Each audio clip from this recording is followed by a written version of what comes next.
India US trade deal में क्या India ने एक अच्छी डील की या इंडिया ने यूएस के सामने सरेंडर कर दिया या ये सब एक्सचेंज फाइल्स का प्रेशर है। लोग कह रहे हैं इंडिया यूएस पर 50% टैरिफ लगाता था, अब जीरो कर दिया और यूएस ने सिर्फ 7% का कट दिया। तो ये कैसी ट्रेड डील हुई और इंडिया को इसमें क्या बेनिफिट हुआ?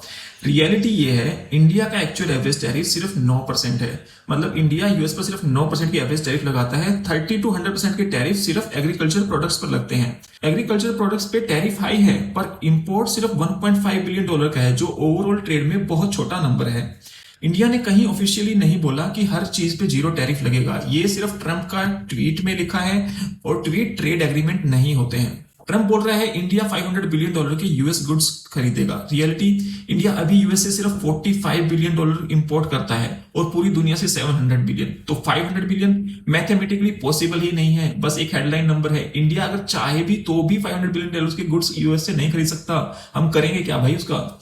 अगली बात है, रशिया से ऑयल बाय नहीं करना है, वेनेजुएला से ऑयल बाय करना है।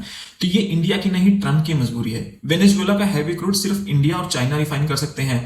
ट्रंप चाइना को ये ऑयल बेचेगा नहीं, तो इंडिया को ही ये ऑयल बेच सकता है। तो बहुत हाई चांसेस है कि इंडिया को ये ऑयल डिस्काउंट में मिले और हमें रशिया से ऑयल बाय करने से भी ज्यादा फायदा शायद वेनेजुएला से ऑयल बाय करने पे हो। ओवरऑल डील बुरी नहीं लग रही है, पर एग्रीकल्चरल इंपोर्ट्स पे क्लैरिटी जरूरी है। वहीं रियल रिस्क है, क्योंकि फार्मर्स के लिए सेंसिटिव सेक्टर है और इंडिया इस पे कॉम्प्रोमाइज नहीं कर सकता। अब आप बताओ, क्या ये एक अच्छी डील है इंडिया के लिए या ये इंडिया ने सरेंडर किया यूएस के सामने?